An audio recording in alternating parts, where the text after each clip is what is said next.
I got excited. It won't happen again. Don't worry. Yeah. Woo. Ooh. Third degree, the Third Degree Net Podcast. The Third Degree Net Podcast. Third Degree, the Third Degree Net Podcast. Third Degree. That's what you get for going to a fan blog. The Third Degree Net Podcast. Third Degree the podcast is brought to you by soccernaughty.com. Third Degree listeners get 20% off your order when you shop at soccernaughty.com. Use the code Third Degree. All your FC Dallas, U.S. men's national team, international club gear, North Texas Soccer Club gear, they got that. 20% off. Use the code. Some exclusions apply, but not that North Texas Soccer Club jersey. That doesn't apply. That's not an exclusion. Get that. 20% off. Third Degree is the code. Enjoy it. Well, hello there, FC Dallas Curious fan. Welcome to another episode. This one numbered 203 of Third Degree, the podcast. Hello, it is me, Peter.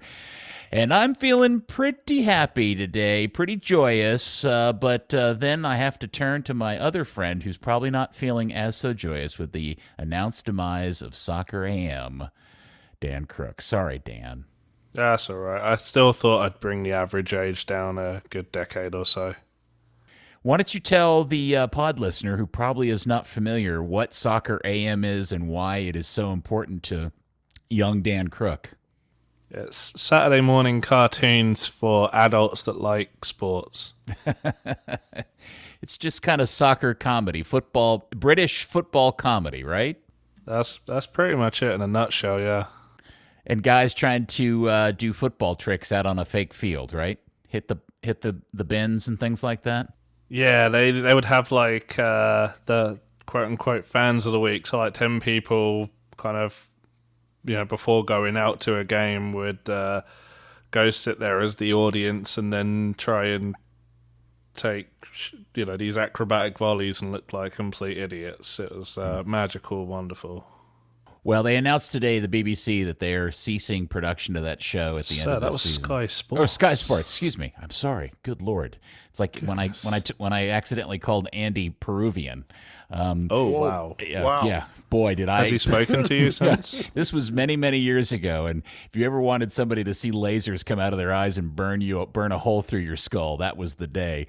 Sorry about that. Sky Sports, and they announced they were ceasing production because I guess they feel like everybody that watches it's too old and they need something for the younger set. They're actually replacing it with it's got panned completely. They have this show that's called Football Social or Soccer Social, and it's just basically a bunch of people who talk to nobody on YouTube, and they put them in a room, I guess, or on YouTube, and they make them talk to each other so that for once in their lives they have people to talk to, and then they just broadcast that on TV, and apparently it's a little bit shit. Okay. Well, anyway, my condolences that a favorite show of yours is going away. I know that hurts. I know how that can hurt, sir. It was a strong 28 years.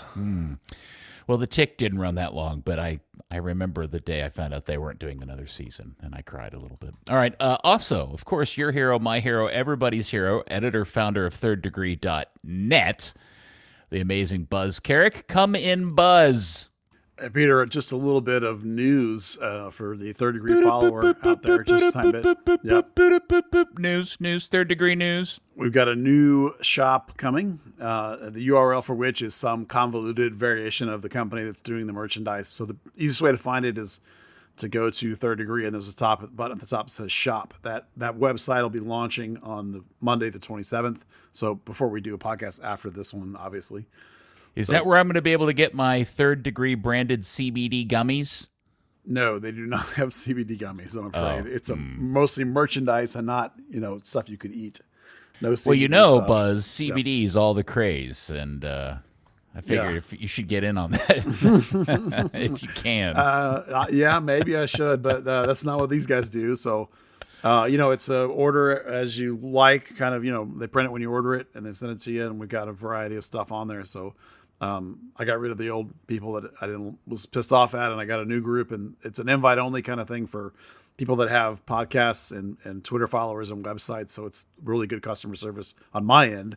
Unlike the other end, which is the other site was concerned with getting sued, and these guys are actually concerned with helping you. So far, so good. We're launching in Monday. We'll see how it goes. Excellent. I hope someday we get the green light to bring back the FC Dallas Curious shirt. Yeah, I've talked to FC Dallas's chief legal counsel about that specifically. Whoa. Yeah, well, about the merchandise in general, and he actually gave me a letter saying that they're not interested in my trademark at all, which is really nice.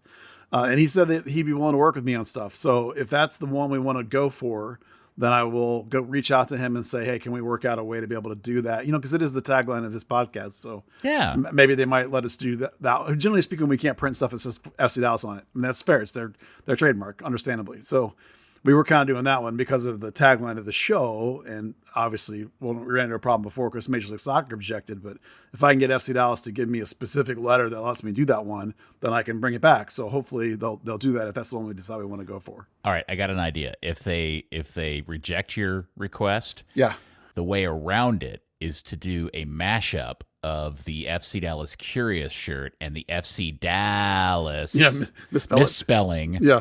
And do that, and do an FC Dallas Curious, and that may be the workaround. Funny enough, the old site I worked with, because when MLS complained, they literally took down anything that on there, pretty much, even the stuff that was 100% my logo, and even things that were the misspelled version of FC Dallas, they took them down anyway.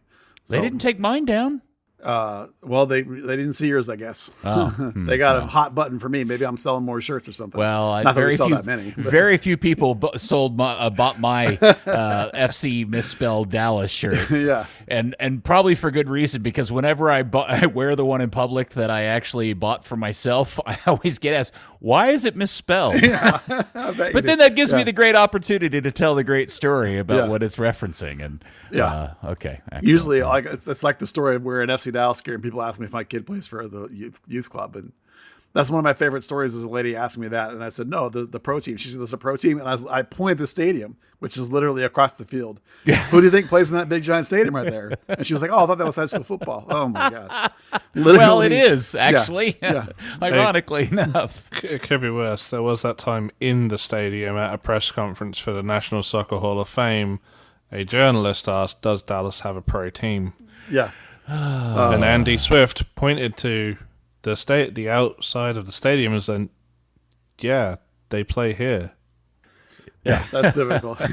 Poor like Andy. the Chicago Fire when Schweitzsteiger went to the Chicago Fire, and the reporter asked if Chicago would win the World Cup. Now I thought, hey, at least they knew there was a soccer team. Yeah, that's fair. Hey, in reference to all of this burn name stuff, one of the things I thought would be interesting would, I made a version of the FC Dallas crest with the vomit flame coming out of the bull's mouth. And one of the things that I think might be interesting as an idea, and I wonder if somebody listening to the pod who is a graphic artist, Dan, I don't know if you want to try to pull this off, but what if you were to replace the Longhorn head in the current crest, leave the crest stylistically exactly the same, and replace it with the Islamico horse head in the style of the FC Dallas burn bull head? Does this make sense? Yeah. Where the flame vomit is coming out of its mouth and actually goes out and extends outside the perimeter of the crest, kind of like I did in the version I drew up with the bull, but pointing in the correct direction in alignment with the bull's head. You see what I'm saying? Wouldn't that be cool? That's a cool idea, I think. That's 2 copyright claims for the price of 1. It would be, wouldn't it? Yeah, that probably would not fly because the Dallas, they still own all the Dallas Burn stuff. I'm not talking about. I'm saying this would be something we could design and then suggest the club change to it. Oh, that's just a suggestion. Oh yeah, that'd be fun. We should try that. Yeah. Yeah. So I'd love to see what it looks like. Or we could make up shirts and see if they send us a cease see and if they send us desist. a letter. Yeah. But we'd at least have it designed long enough to actually have a couple of shirts made up for ourselves. Let's start to the run logo. around. You start with the logo and see how it goes. We just need to find somebody who can actually design it the way I have it in my head, because it's got to be the style of the bull, but it's got to be the horse's head and the flame vomit coming out, kind of at that slightly more than 90-degree angle. I don't know. Kind of the horse head that they have on the back of the jersey. Yes. Yeah, but in the illustrative style of the bull that's in the current crest. Well, if you change it enough, you can get away with it. So we'll see. Yeah, Worth a shot. All right. So if anybody's listening is graphically capable of pulling that off, please submit your designs to Buzz Carrick. All right. The funny thing is, last time I did that on Twitter, I literally had like 20 spam bots start hammering me with graphics designers, wanting to work and giving me bid. It's crazy. I've never been spammed so much in my life. The time I mentioned a logo once in passing.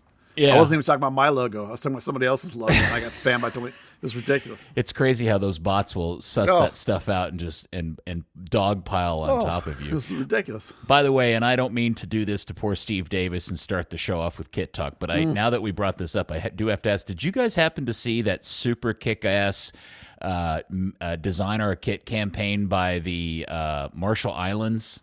I did, yeah. Isn't that cool? Yeah. Did you see some of those submissions? Yeah, I went through the list when you tweeted it out. I went through the list. There was about 30 or 40 at that time, and some of them were fantastic. Yeah, so 5 or 6 of them were like, "Wow, that would be a what?" Dan, do you know what we're talking about? Yeah. Did you enjoy any of the? You're the kit guy. Did you like any of them? I haven't had a chance to look. Go look through the thread. It's over on our at the kick around. I think I tweeted it out, the kick around. Anyway, the Marshall Islands is this impossibly tiny island in the North Pacific Ocean, 7 hours northeast of Australia. They claim to be the last country on earth without a national soccer team, and they're changing that. They're putting both men's and women's teams together. Apparently, the other big part of this is they're trying to do it before the island falls underwater due to climate change, and they want to start playing games at the end of this year, and so they had a kit contest, and some of the submissions were, good Lord, they were fantastic. And I don't know which one they were supposed to have picked this week. I don't know which one they ended up picking, but they were cool. Anyway, sorry, I digress. Okay, let's talk about the result. FC Dallas 2, Sporting Kansas City 1. Dallas with the win. This is one of those wins, though, Buzz, that I think we're going to spend a lot of time asking what was really going on versus what went well enough to get the win. Yeah, the first half, look, we'll give some credit to the buzzword of the year that Coach likes to use, which is mentality. Stop it. Yeah, stop it. So good mentality in the sense that there have been teams in the past for this club, and really every club really has this problem from time to time, that would not have been able to come back from that first half, because the first half was trash. I used the word lackadaisical, but that's probably not fair. But there was a passivity, there was a hesitation. There was Coach gave a lot of credit to Sporting's both compressed midfield and the high press that they run, two things that Dallas doesn't do well with. But you can look at some very basic stats, like the dribble success in the first half was 17% for Dallas to 75% for Sporting, and the duels one was 29% for Dallas to 71% for Sporting. So that just shows you what the word I used. Again, I said lackadaisical, but that's probably not fair. Passive, hesitatory, something along those lines. If they were not on their front foot, and Sporting was taking advantage of that. How about not good? Not good. I think late, and particularly after the goal, there was like a 10-minute, like even worse after Sporting scored. But then, to be completely fair, the last maybe 10 or 15, Dallas sort of found themselves a little bit because they tried to play a little over the top, and that helped a bit.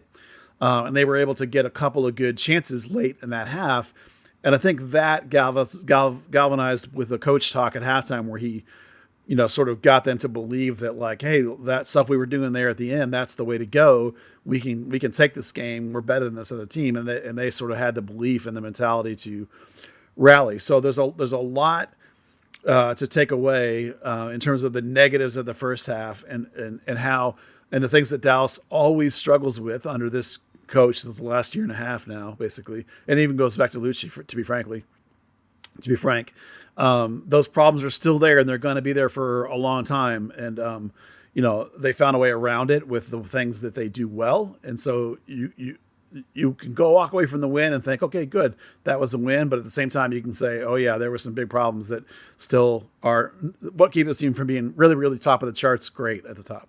I don't know if either one of you want to respond to this, and I'm about to explain something an observation that I had that has been brewing in my head this season that I'm going to try to explain, and is I'm hoping it makes me sound tactically smart. I fear that it's going to make me sound like an idiot, but my observation is this: we've been frustrated with Dallas as a team that struggles with mid and low block sides. We've talked about that now through last season, and we always wonder why everybody just doesn't play that against them. But one of the things that I'm really frustrated by, that I've noticed this season in particular, is the team's inability to capitalize on transition moments when they catch teams out of their block. And I noticed that a lot in this particular game. Jesus was at fault. Paul Arriola in particular was at fault. They finally catch teams in these, out of shape, and they have a good advantage to go in on goal, and they just cannot consistently convert those opportunities they've either created for themselves or have they've kind of fallen into because the other team just badly turned over the ball. And I'm starting to wonder if that's not a bigger concern than the inability to break down a mid to low block. How'd I do? No, you're on the money, and that's what we talked about at the end of the first half. In particular, is when or started the second half right at the beginning. That's when some of those were happening that you're talking about. And Coach specifically mentioned that when I talked to him today, that they failed to take advantage of these opportunities. They failed to get that last moment. He specifically talked about that last moment you're talking about, and that's some of the mentality that he was discussing with them at halftime. And then I think got better over time. And I think that you're right, because we've talked several times now in the home games about there only being out of 11 shots on goal, whereas okay, at home we should see more than that. This team's always about efficiency. It's not going to be 20, 25 shots, but you'd like to see 15 or 16 out of this team. And it's those final moments that they're letting them down. I think that's 100% true. And Coach obviously feels that that's an issue too, and I think this early in the season, I'm not personally as concerned about this. Dan, I don't know if you'd agree with me on this or not, but sometimes the offense can take longer to dial in on a collective, and when you have one or two bad moments go, then you start to feel like, oh man, I'm just not getting it today. And sometimes that's why the coach might pump a team out versus tear them apart, when they're trying to get that last little bit. And yes, it is a concern, but I'm not totally down on it because it is early in the season. Dan, I don't know if you agree with me or not. I completely agree. Those forward positions are all about confidence. Later in the season, you've got something to build on. Right now, they're trying to get going. Same way, Willie Agada and Eric Tommy. I'm sure Peter Vermees didn't tear them one because he's going to have a completely two ineffectual players next week otherwise. Nico talked about.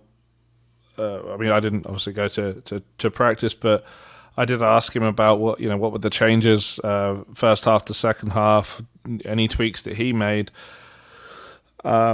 And he said, it was all mentality. There were no actual changes. Just kind of talking about believing in yourself and controlling your frustrations, letting those frustrations boil over, particularly on the offensive end, is trying to go the extra mile on that last pass, is blasting a shot into the crowd. So when you talk about efficiency and chance creation, that is a key part of it, is just controlling what you can control and not getting frustrated at what you can't. So, Buzz, how did you feel about the fact that Jesus was seen repeatedly coming way back deep to find the ball? He looked pretty frustrated, and I'm wondering what you thought about that. Well, that's a tendency that he has, that he's always had, and I, of course, hate it.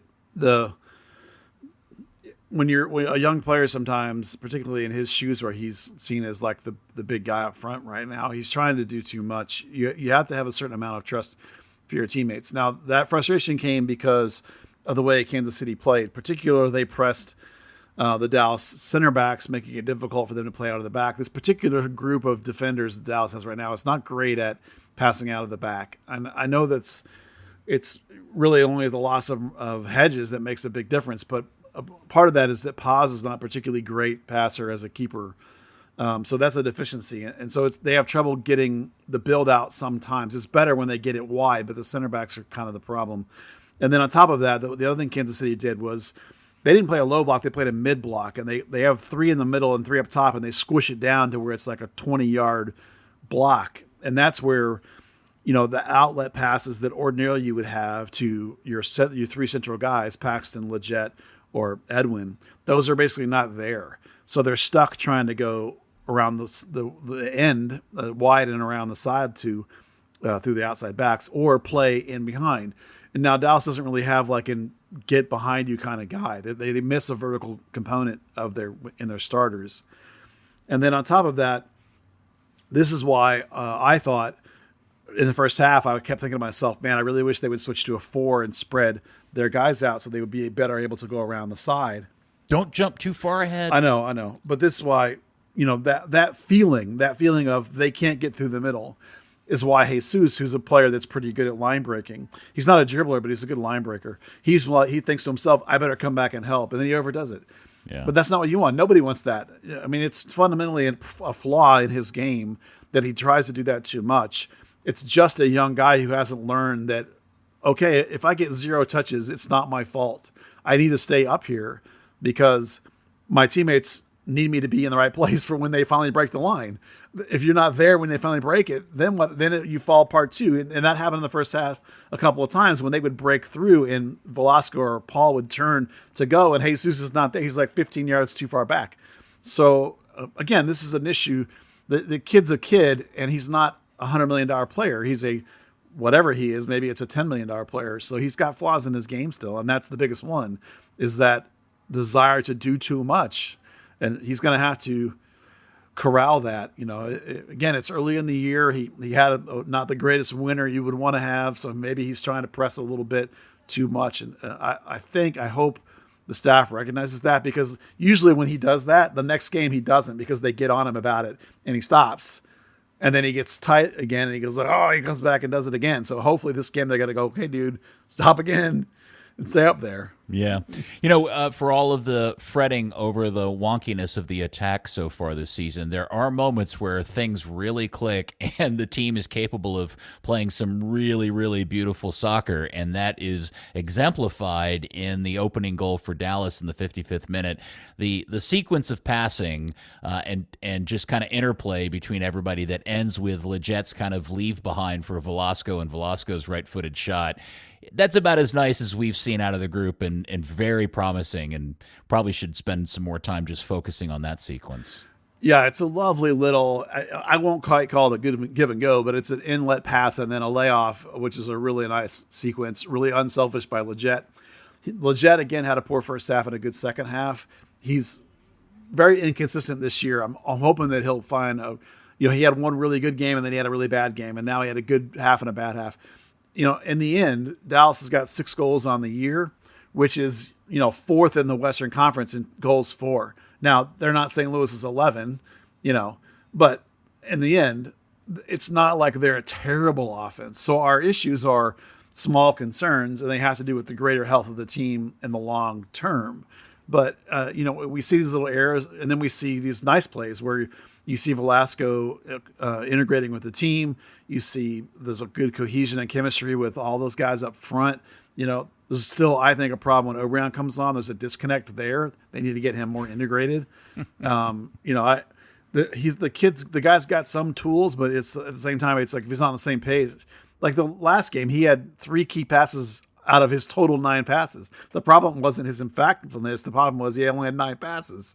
So that O'Brien, that is. So again, once they get the ball into the dangerous position, their efficiency is still pretty good about getting shots on target. Between the combination of shots on target and blocks, they're well over 50%. They're not firing 5 feet over and wide. We're not seeing that problem. So overall, I feel relatively good about the offense. I'm not worried about it in the grand picture. Only small worries. How worried are we about the status of one Paxton Pomacall, who came off? It looked like he was grabbing his hamstring, but I wasn't 100% sure what was happening there. Yeah, he had some tightness in his hamstring.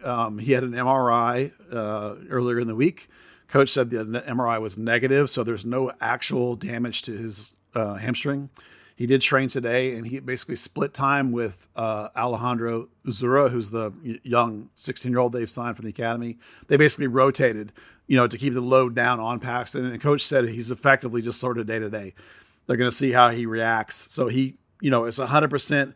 If he doesn't play this weekend, it's just going to be paranoia of Paxton and the club of, worry about these bigger injuries for him. Medically he is cleared to play, so he's up for choice.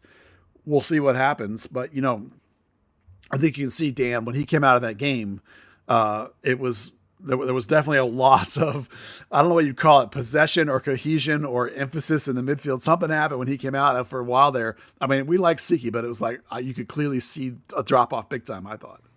Yeah, I think balance really. Sebastian Lletget and Paxton Pomacor kind of getting to know each other's game. Edwin kind of knows the balance, particularly in later stages of the game as it started to kind of compress back as a flatter midfield.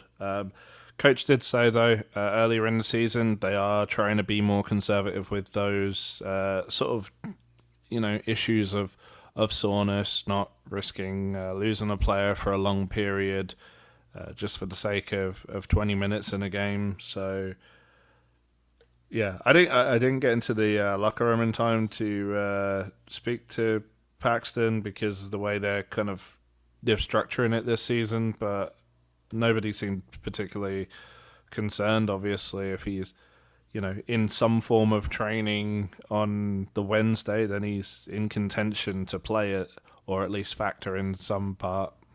By the way, guys, how gorgeous was that Paxton chart that Garrett Melker shared today from the new analytics group, Dribble Lab? Did you guys look at that thing? Yeah. Very nice. Yes. Yes. We joked about the headers because, of course, his headers are awful. But, the joke is like header practice, but obviously he's just not very tall. But, in every category except for long balls, because Dallas doesn't play that way, he just is clearly better than the average midfielder by a good chunk.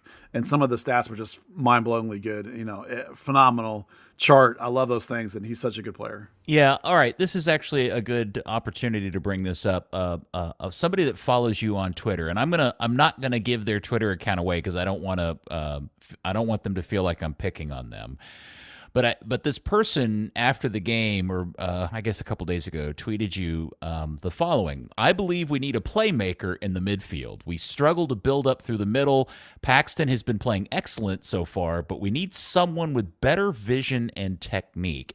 And the reason why I bring this up is not only, I obviously disagree with this particular person, but I do feel that this kind of buys into the whole Paxton is a 6 idea that many Dallas fans seem to have, that they don't feel like they're getting what they're supposed to be getting out of Paxton in the position that he plays. And I feel like it's our responsibility to distill this idea and quell it before it gets too far out of hand. And I'm hoping you can help out with that, Buzz. Well, what I would say about that is that there's an expectation sometimes from people to think that the thing Dallas is missing is a string-pulling playmaker. It's David Ferreira back in the day.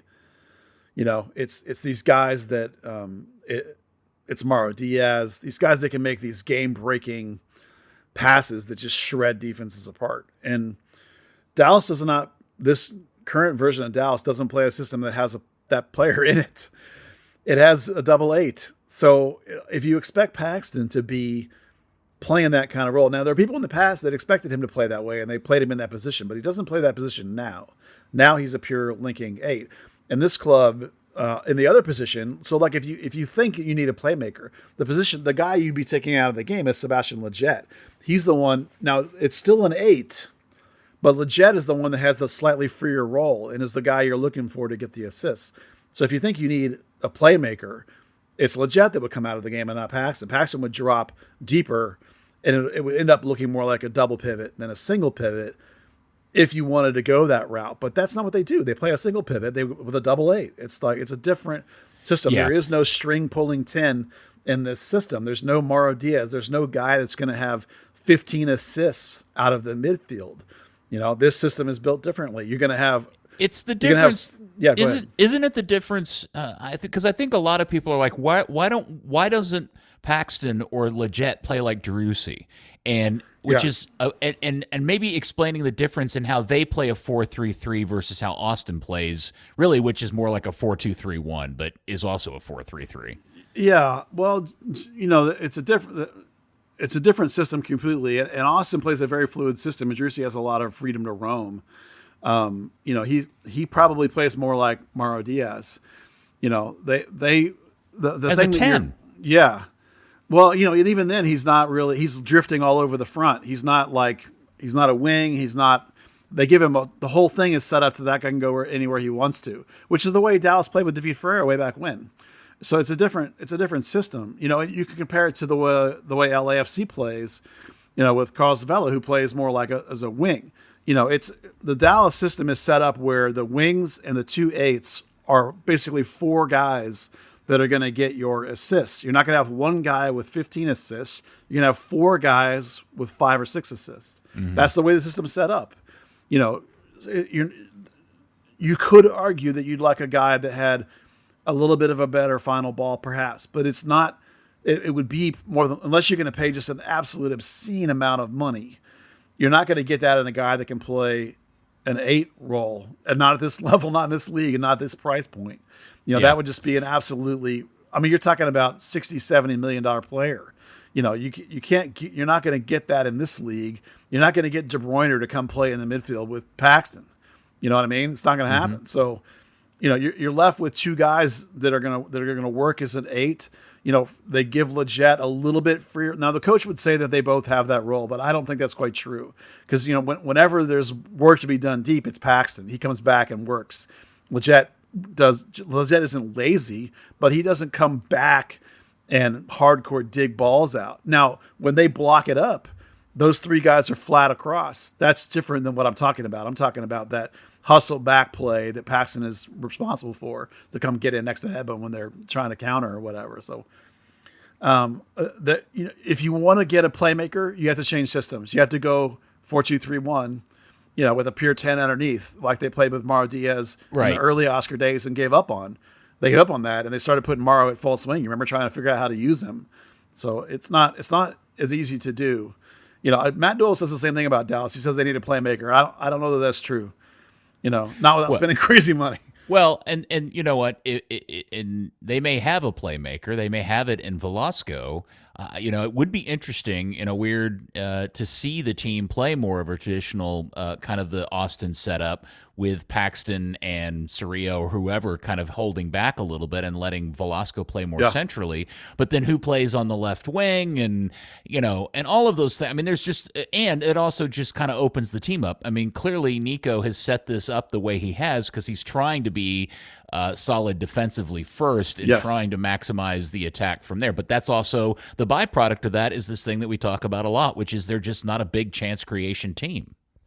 Well, when we get to the training report, I want to talk about some of the tactic variations I've seen in training the last 2 or 3 weeks. Can we come back to this topic at that point? Yeah, of course.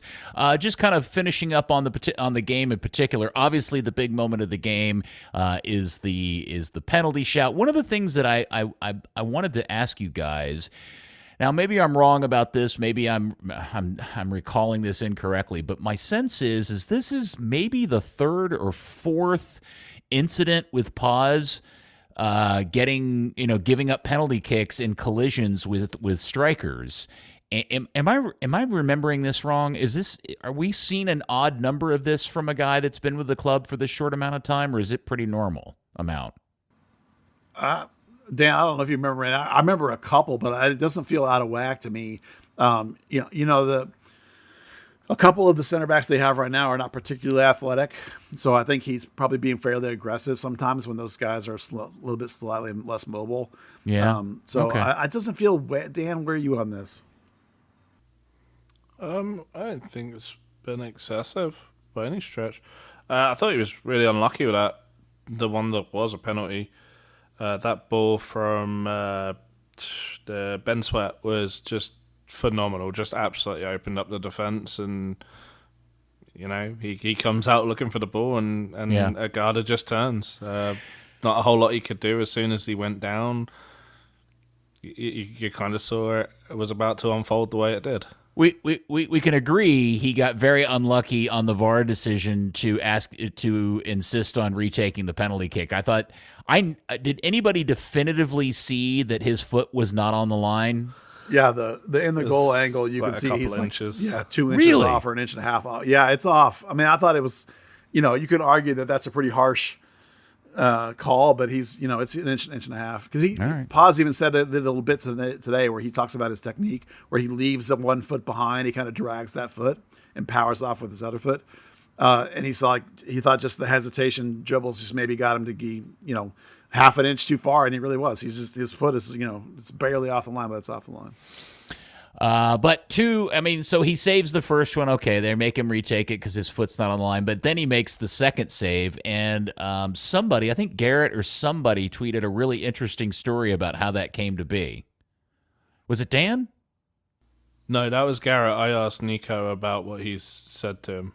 Yeah, so it was I think Garrett had asked Martin Paz about his preparation, and he sort of said they managed to find a clip of the second taker taking a penalty for a reserve team in 2015, and that was kind of what he based what way he was going to go on. That's just crazy, kind of going that far back to, just in case the primary penalty taker wasn't going to take one.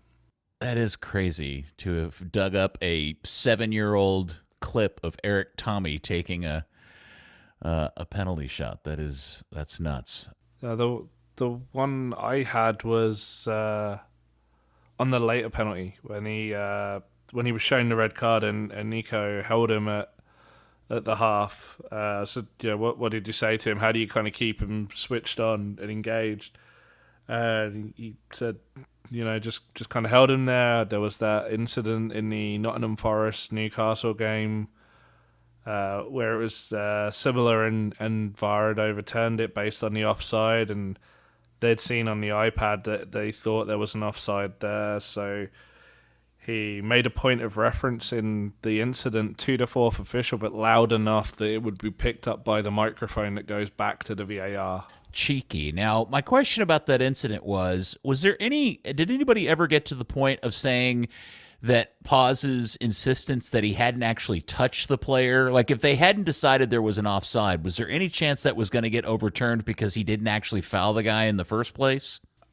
I thought about asking during the whole Paul question thing, but I thought you're not really going to get a straight answer on it because they're just going to say it was offside. It kind of nullified the play. Yeah, they won't review that because they review it. Once they nullify it for the offside, they won't review that foul.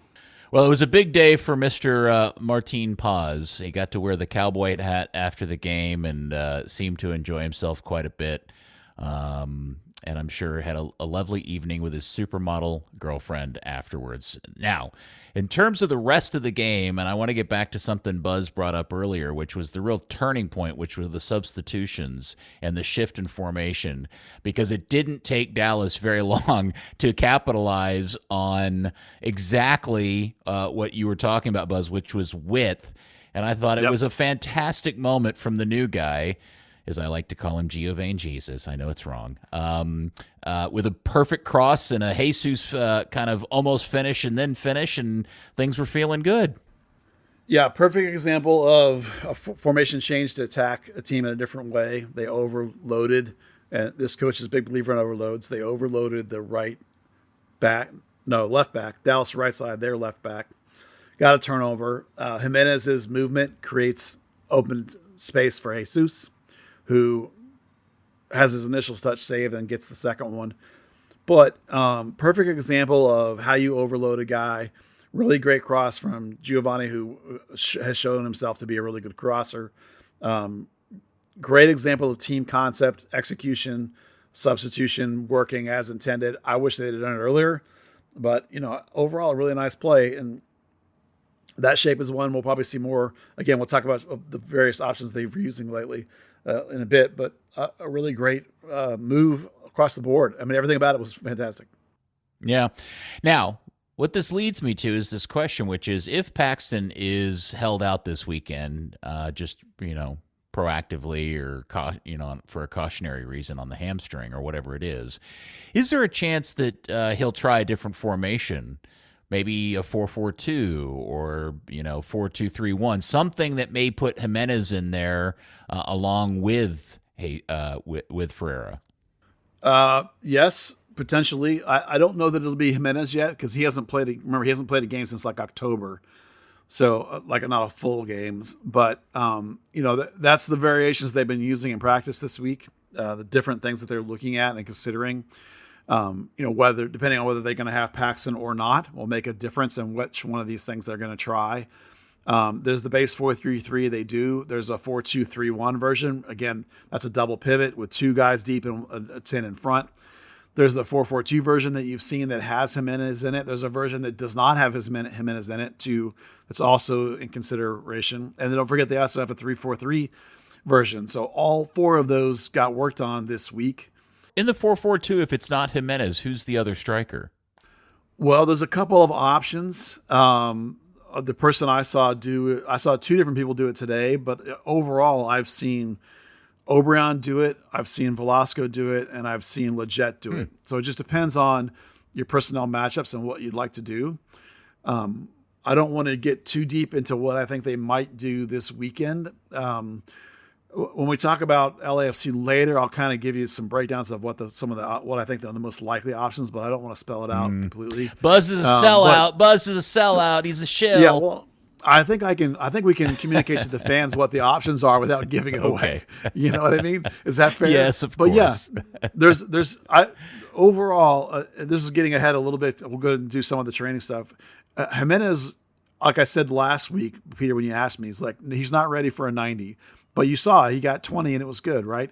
Or 15 or whatever it was. He only touched the ball 5 times. Yeah, I'm not really sure I know much about the dude. So a dude hasn't played since late October, a competitive game. So, look, they're still integrating him and developing him. So is he ready to start? I'm going to say probably not. But, so you're going to see if passing can go, that makes it really simple. But if he can't go, then I think they're considering these other options rather than starting Siki. We saw Siki start last year once or twice, and you remember that he just flies around the field running his tail off, mostly because he's still making some mistakes. He's turning it over. He's making poor decisions in press, when he has to play the full game. Now, late in games, when his energy and movement are more than the tired opposition can handle, it's better. It's totally not great still when you start him. So I think they'll try and avoid that. No offense to him, but I think they'll try and avoid that. You got to know your role. And again, when we go to LAFC later, I'll tell you what the couple of things I think are possible. But. Okay. Anybody else? Any other? That we went back to the original center back pairing. Any thoughts about the Martinez and Tafari's performance? Well, I don't know what Dan thought, but I again thought Tafari was pretty damn good. He wasn't quite as good as he had been the previous 2 games, but that's because Kansas City pressed. Martinez was brought in because of the press, and I'm not sure that was necessarily all that much better. Ibiaga's probably worse, but again, having lost, it's funny that I would never have said Hedges was an elite passer, but he really, really worked on it over the last 5 years of his career and got to be pretty damn good at passing out of the back. And that's a big loss not having him, because I definitely am of the opinion that nobody left at center back on this team is anywhere near as good a passer as Hedges was. And they kind of are struggling against that press for that matter. So I still don't love either Martinez or Ibiaga. For me, I'm not totally loving that. Nicosi, I'm great right on. It's Dan. I don't know where you are.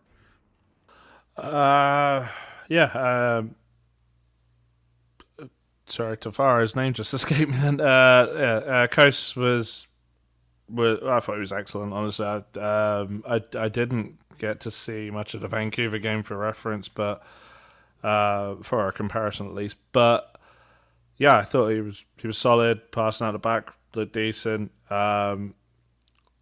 Still, whoever he partners with, it's kind of a drop off. I'm definitely of the opinion that I think Ibiaga is going to kind of gel a little bit better.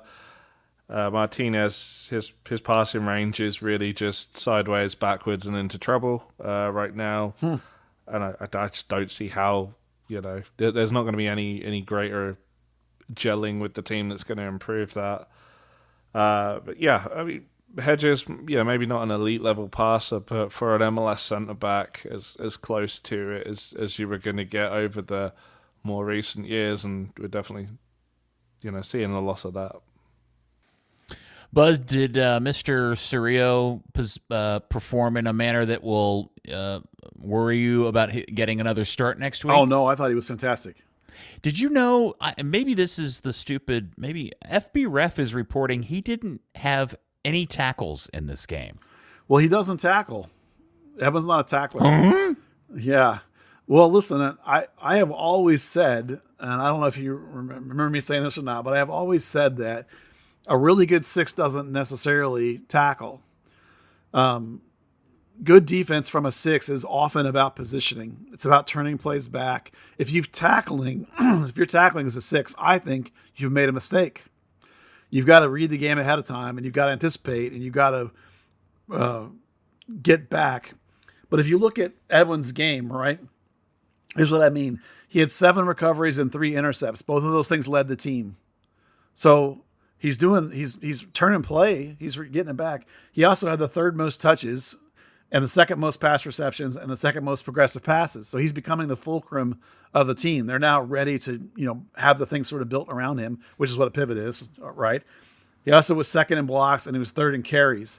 So the dude's becoming a volume player, and he's playing the defense that's turning the opposition back. He's keeping them relatively in check. They didn't have a whole lot of chances, I didn't think. He's just not doing it by tackling. Think of it this way, right? They got Paxton as having all these tackles, right? How many times is Paxton actually physically hitting guys? Well, he doesn't. He nips the ball off of them, and they call that a tackle. So Edwin's not that kind of player. Edwin gets in the way. He turns guys back. He's still got a long, long way to go. But I looked at the ground he was covering in this game, and his map is terrific. Sideline to sideline and box to box, defensive actions in the right places.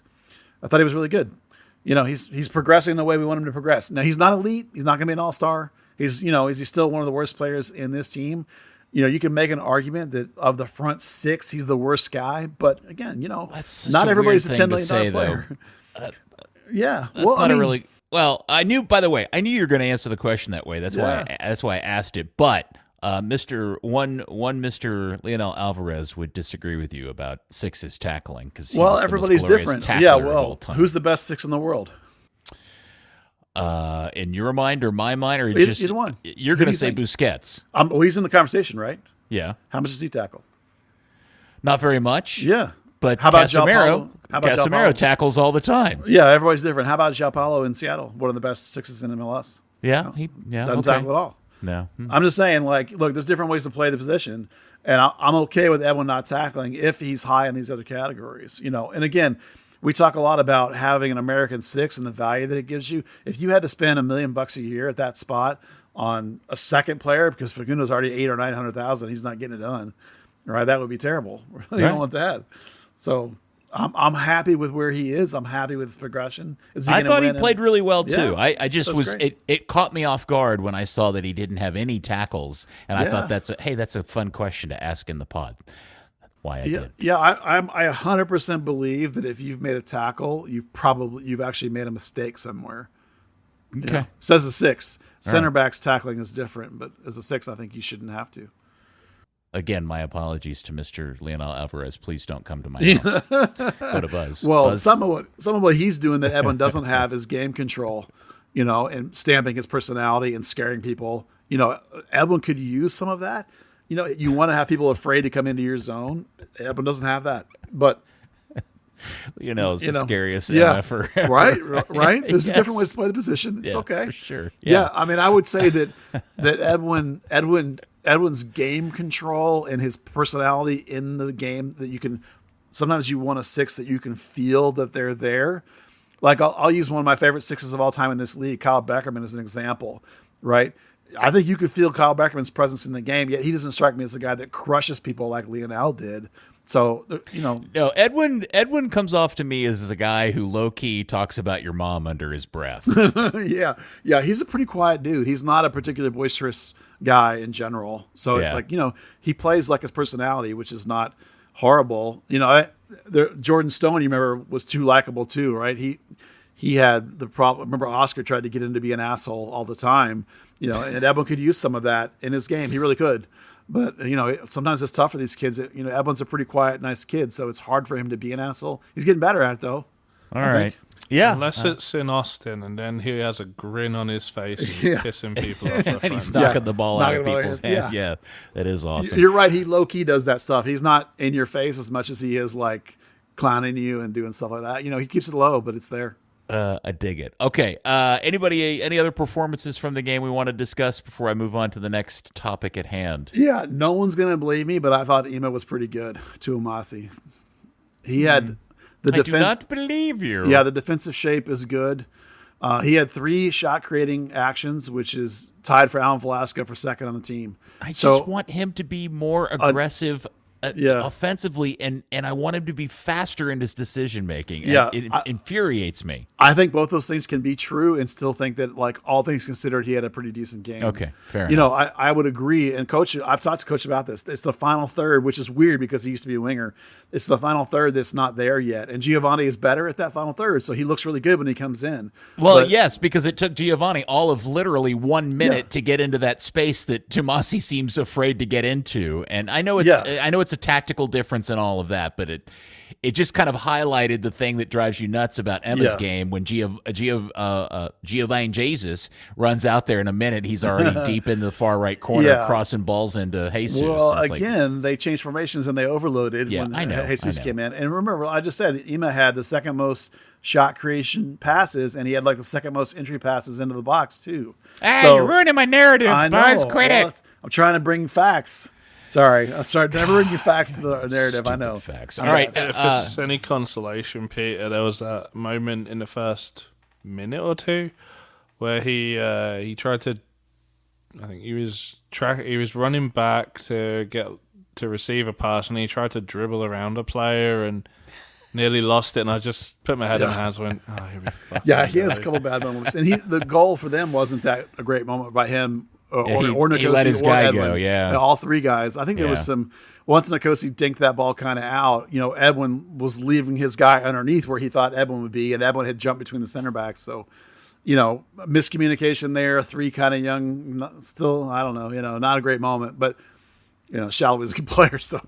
All right. Now, one of the side benefits of having Buzz Carrick as a good friend is that when you're watching your live sporting event and there's something really wonky with the presentation in terms of the brightness levels or the color tint or the white balance, you can contact your friend and go, Buzz, what in the world is going on here? Because that was, we've all lauded the crispness and sharpness and the beautiful resolution of these productions of MLS on Apple TV, and there was something completely effed up in this particular game because the main camera was 20% darker and it had this weird green tint to it. Yeah, when somebody tweeted the images at me when I was in the stadium, I thought maybe it was because of the green sign and all that kind of other stuff. But afterwards I looked at the game, and I'm fairly convinced that they lost the iris control on that camera. What?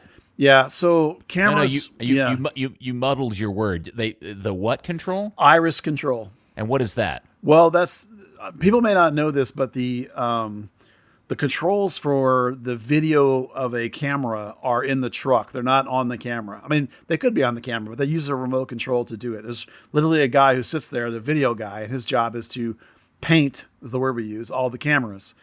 And that means the white balance, the color balance, and it means the amount of light coming in through the iris. On a camera, it'd be f-stop. It's the same thing on a film camera. So I watched it, and the colors, I know it kind of looked greenish, but the skin tones were still on. So I think they lost iris control, which means that camera was, as you say, like 20% darker than it should have been, which is why it kind of felt like it was greenish, because it was out of whack in terms of the amount of light it had than the other cameras. And I'm pretty sure that I'm convinced that that's what was broken, because they fixed it at halftime. And so the second half, it was fine. when they would cut between cameras in the first half, the colors weren't different, just the brightness was different to my eye. And again, I wasn't in the truck, so I can't confirm it, but Right. I'm pretty sure that's what it was. It's a truck. I went by there after the game in terms of just because I always walk past it. It was a different truck I'd never seen before at this particular venue. So I have no idea how good a truck it is. It could be, believe me, you can get a trucks that are absolute dog shit up to, $100 million, but MLS can't afford those fancy ones. And the way this package was put together late, and remember that it's March Madness. So men's tournament, men's MIT, men's college insider, women's tournament, women's NIT. Baseball started in spring training. Hockey and basketball are still playing. I mean, literally, like, this is the busiest month of the whole year. March and April are. So it's not surprising that they had some truck. Maybe it's a janky truck. I don't know.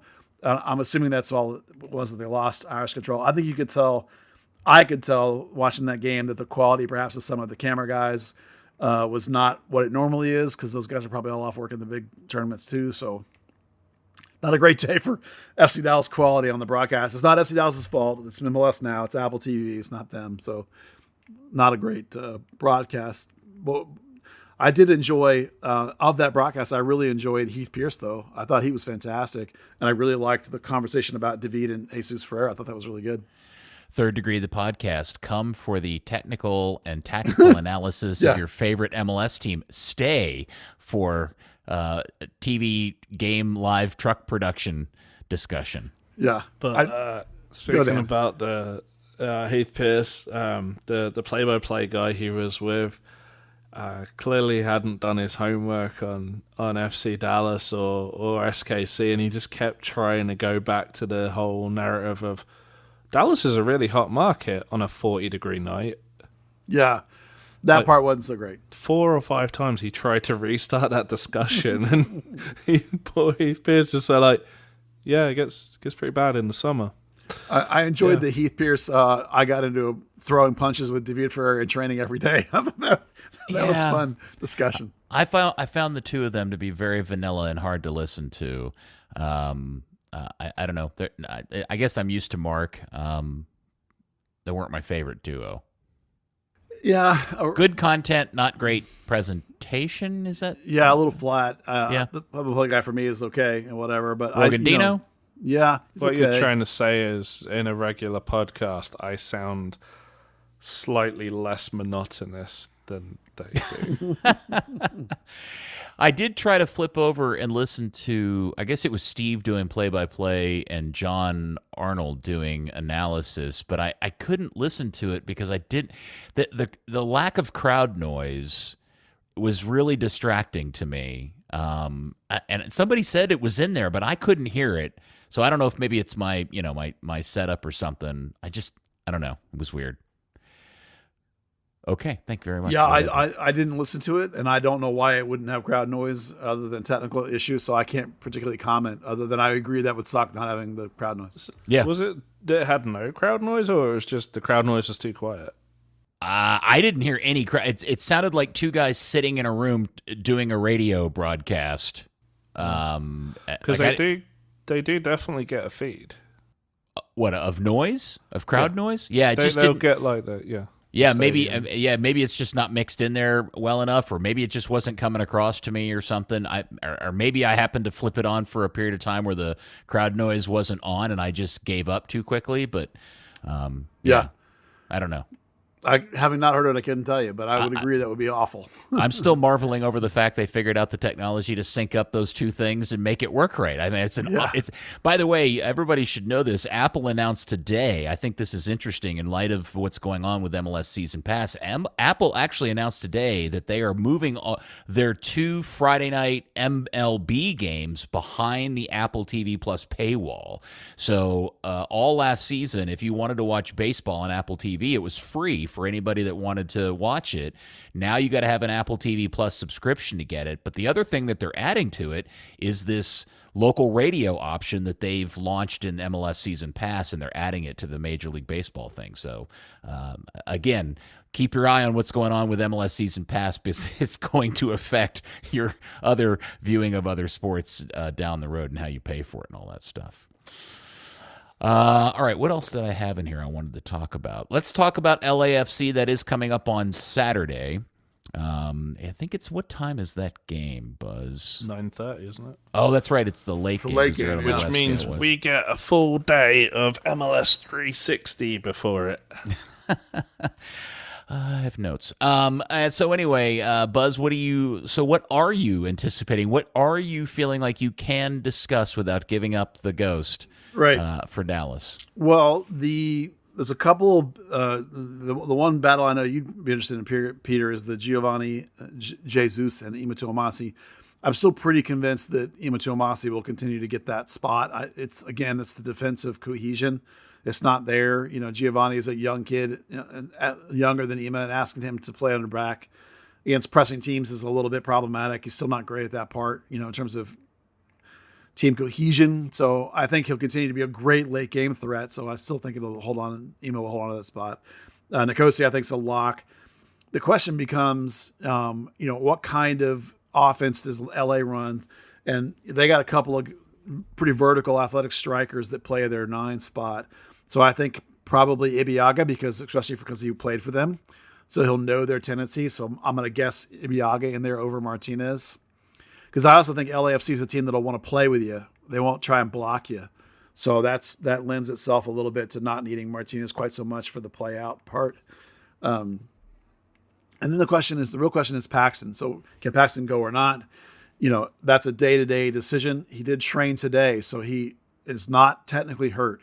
It'll just be long-term precaution if they hold him out. If he plays, it's easy, 4-3-3. They'll want to play their native system. If he doesn't play, the options are, inverting that midfield perhaps and going 4-2-3-1 with, a Siki deeper and Leggett a little higher, or just a straight swap in for Siki. Both of those are versions of the 4-3-3. So the question becomes whether you like Siki or not starting in there. And I don't love that idea. You can go 3-4-3, which they've done. They did in training this week and they've done before, which is Martinez, Ibiaga, and Nicosi, all 3 starting. And you have your 4 guys across midfield, because you're missing Paxton anyway. So then you have there's an 8 out and you bring in a center back like they do in games sometimes. So you get Leggett and Edwin next to each other in the middle and keep your wings up high. The key to that, of course, is that your wings have to play a little more narrow. They have to come inside some, which Velasco does inherently and instinctively. Paul can do it. He just has to adapt a little bit. It's fine. So that's a very viable option, 3-4-3. The 4-4-2, there's multiple versions of it. There's a version where Jimenez starts, of course. I think that's not super likely, but it is possible, with Jesus next to him up front. There's a version where Obrian is up there with Jesus because Obrian brings a vertical component. We haven't seen that lately, but we saw it last year from time to time because he'll make the other team sit back a little bit because of his pace. There's a version where Velasco comes in there. You get like a double false 9 look. It's really weird, but that is possible. There's a version with Leggett playing up top with Jesus too, because Leggett is a guy who can play in the box and be effective in the box. It's also vaguely double 9-like, but he'll play higher, more like Jesus and not quite as deep as Allen wants to run at people more. So there's a whole lot of versions of lineups they could run at LA. All of it is, I think, going to pivot on Paxton. Is Paxton healthy? Do you risk him or not? And we'll see. That's the key part. And whether he looked 100% fine to me today. And Coach said it's just them being paranoid. And Paxton's part of that decision, apparently. He kind of said, I need to come out last game. And Coach talked about mostly, when I talked to him today, about how Paxton feels. If he feels good, then he'll probably go. If he doesn't feel good, he probably won't. We probably were hoping that we'd get lucky in Dallas not having international call-ups because MLS is playing over the international break. The U.S. men's national team plays on Friday, and I assumed before I looked, I thought, LAFC's probably got several national team call-ups across their international roster of stars. No, they only have one national team call-up, and it's the Honduran defender, Daniil Maldonado, that's gone. So. What? No, they've got a few. They do? Boanga, who's their leading scorer, Cifuentes, Maldonado, and Palacios. Oh, well then why is maybe something changed? I looked this up and they only had the. Yeah, you're right. Okay, the official MLS one says Buongas, Cifuentes, Molidano, and Palacios. All right. We'll always go with the official MLSsoccer.com, not some third-rate blog. Yeah, those my clowns. fault. Yeah. Why would Dallas you ever has 2, by the way. say that? Dallas is missing 2 players, by the way. Well, okay. Technically, Nolan Norris and Antonio Carrera are both gone.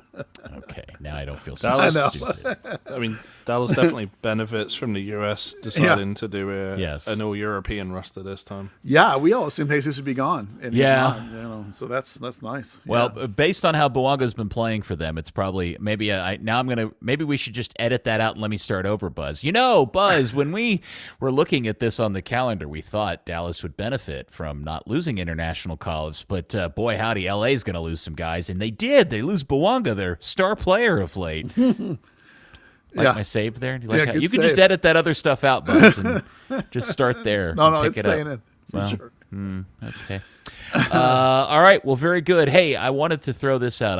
I am aware of the fact that North Texas is getting a professional cricket team, which is taking over. A bunch of investors have taken over the old baseball stadium in Grand Prairie, the Air Hog Stadium or whatever that is. Oh, You know sorry, what I'm- that's the Texas United Stadium, Peter. Well, it Well, it was. used to be. It was. It used to be. That's right. when they took over. Yeah, and they're redeveloping it, turning it into a cricket facility and training and everything. Have you guys seen the announcement of what this particular team is now going to be called? Have you seen? Don't say it if you have. I saw it. Yeah. Yeah. Are you as equally enthusiastically impressed by this name as I am? No. I mean, it's Wait, you don't like Texas Super Kings? I think that there's some sort of international superstardom amazingness to that name. It would be like if it was the Texas Manchester Cities. It's not something I know anything about at all because to me it went right over my head and I had no idea what it was. But I'm sure lots Is of it people are reference? excited. I don't know what it references. Does it reference the- something? Chennai Super Kings in the Yeah. Premier League. Some team that's won 8 titles since that league was founded. It's Oh. basically like the Manchester United or Man City of their league or whatever. And so I just thought it was a super. I thought it was a ridiculously over the top, goofy name. That I thought, okay, I could buy into Texas Super Kings. That sounds kind of kick-ass. they're even sharing the same coach. So he's Really? gonna come over and coach. Yeah. The funny part is Super Kings is actually a brand of cigarettes in the UK. Even better. Give them, but you don't call them cigarettes in the UK. Well, we do. It's just there's a shortened phrase that, Americans can Uncomfortable. be Funny about, yeah. horrible about. Yeah. Okay. Anyway, so you know what? I think I will actually go to a Texas Super Kings. And are they called matches? Cricket match? Can call it whatever you want. Okay. I will go to a Texas Super Kings event. I got to check that out. I am intrigued by all of that.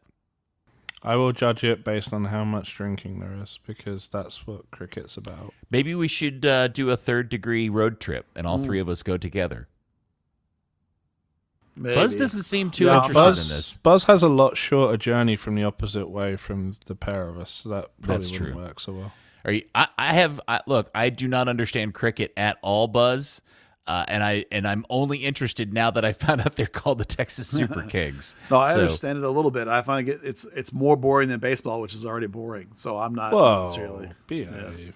Yeah, that's where I'm at. What do you think about new baseball, new sped up baseball, Buzz? It's just as boring.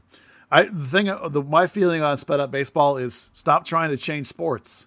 Leave them like they are. People like baseball for 100 years. Stop messing with it. Just like you don't mess with soccer. Yeah, we don't need substitutions. Yeah, it's stupid. Just stick 11 guys out there. 7 subs. It's stupid. Let's take away nine- the crossbar. nine Just subs. put a piece of tape back. Open subs. Let's do it. Oh, subs on the fly. I'm in. I love it. Okay. Anything else, fellas, that we... Oh, what? I got two things. Okay. Sorry. First is that this is on the scale of no one's going to care, but this kid Ahmet Corsa, who's the kid from Arlington or whatever. I don't care, Buzz. Yeah, he's made a lot of progress in the short time he's been here. I now actually think he's going to be a useful player that'll help this team. This is the kid that was playing over where, in Croatia? Yeah. When he first got here, it was complete panic on his face and in his play.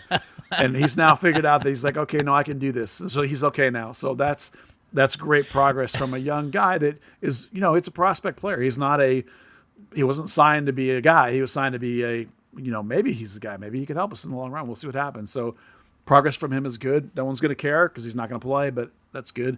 And the other thing is that North Texas Soccer Club, the thing you should go be watching, not cricket, is starting up this weekend at LAFC. It is the first ever LAFC game. Funny enough, it's at Cal State Fullerton, which is hysterical. But does it good because it's not in LA.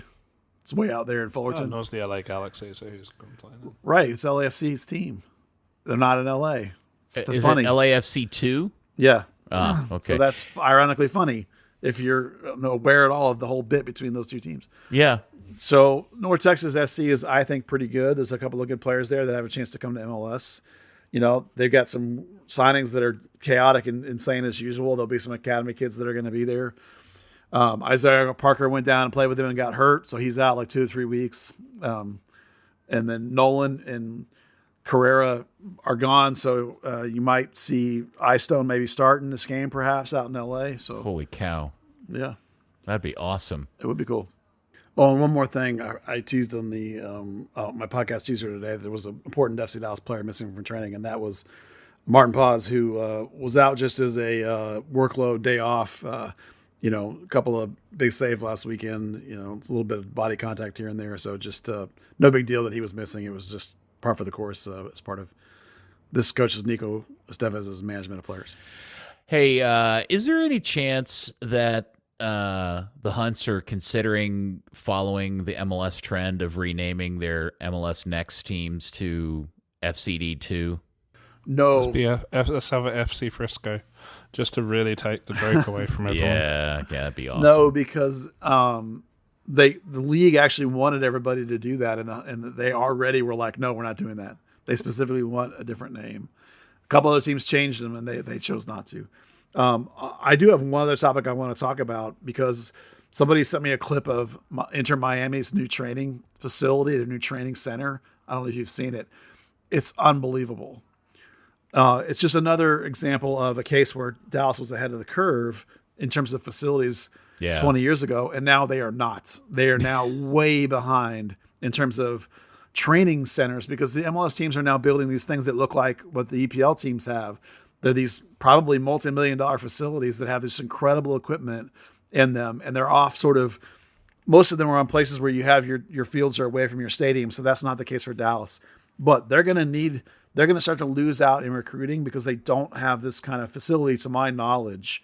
So I don't know whether they're going to have to, as part of Dan Hunt's bigger picture stadium thing, whether they got some of that in there, whether they need to do something on the north end of the complex perhaps. But go look for this Inter Miami thing. It is absolutely nuts. Yeah, I've and seen Dallas that. Cannot compete. Yeah, and it is a byproduct of the fact that the Hunts awarded us this very unique thing very, very early, and so many people who are fans of the team now weren't around to enjoy those days when we were the leading club in the league with the best facilities and the most state-of-the-art crap.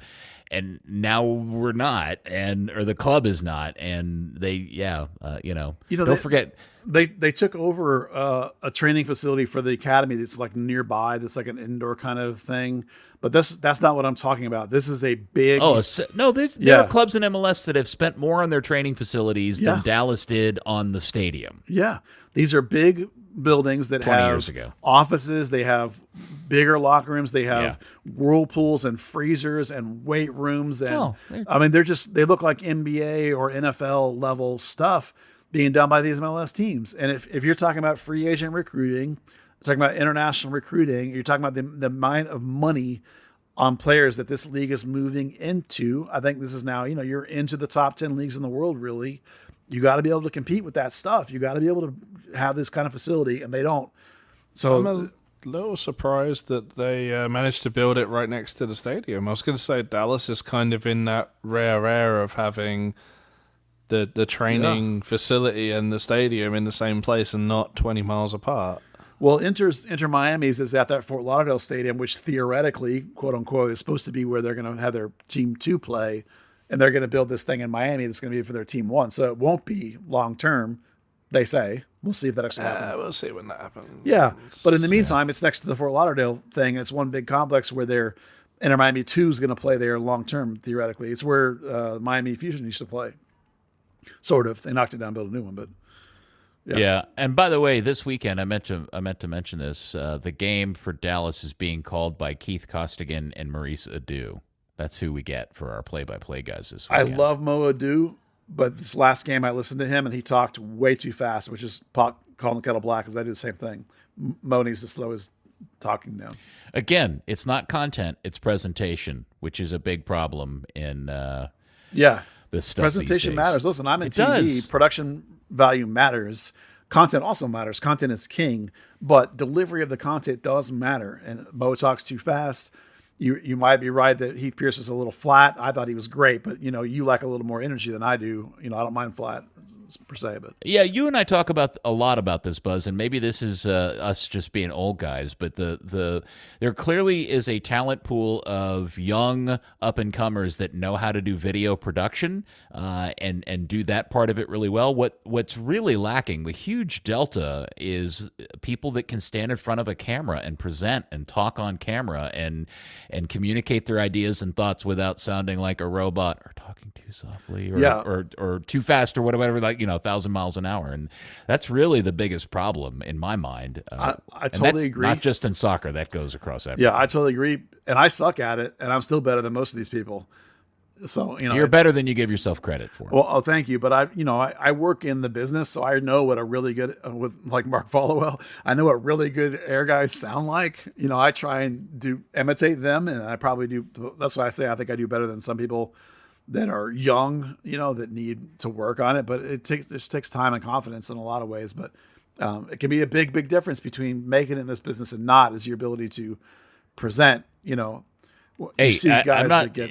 Yeah, I'm not slagging on anybody. It's hard to do, and it's not easy to learn. And if you don't have anybody that knows how to do it, teaching you how to do it, then you're almost having to depend on a natural talent, and not everybody has that. So, Yeah, the funny thing about that is that once or twice I've offered to people to talk to them a little bit, and people don't really like to be helped. It's funny how that works. Well, the ones that don't want to be helped are the ones that end up failing at it. Yeah, and I tell you this from from personal experience. I bet. And Yeah. it just is what it is, man. So.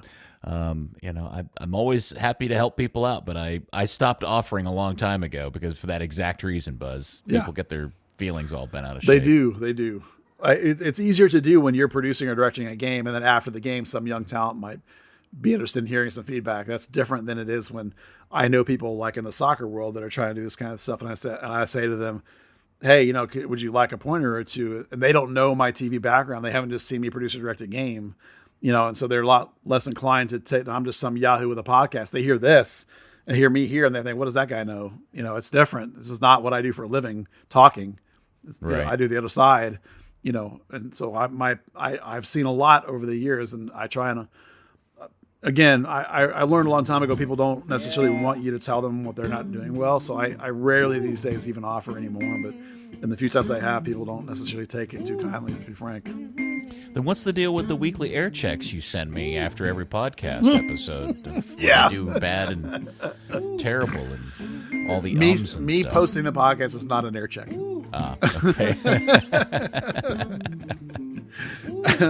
Third Degree, the podcast, has been brought to you by SoccerNaughty.com. All Third Degree listeners get 20% off your order at SoccerNaughty.com when you use the code Third Degree. FC Dallas, U.S. Men's National Team, international gear. Soccer Naughty's got plenty of variety: jersey, scarves, tees, whatever you could want. Represent your club. Get that brand new North Texas Soccer Club jersey. That's a banger of a jersey. 20% off. Some exclusions apply, but that North Texas jersey is not one of those exclusions. Get the goods. Represent your team. Represent your club. All right. I think we've covered it and done it all today. Yeah, it's good. Very good. Dan, you got anything else you want to talk about, my friend? No, I think we covered everything. All right. Very good. Excellent. Good stuff. Dan, thank you, sir. Good to hear your cheery voice once again. Thank you. Happy to be back. Yeah, tally ho. All right. Buzz, thank you, sir. Oh, you're welcome, and thank you as always for hosting. My pleasure. And thank you, FC Dallas Curious fan. We will, again, I promise, talk to you next week in another episode of Third Degree, the podcast. Now the puppy check. Third Degree, the Third Degree Net Podcast. Third Degree, the Third Degree Net Podcast. Third Degree, the Third Degree Net Podcast. Third Degree, the Third Degree Net Podcast.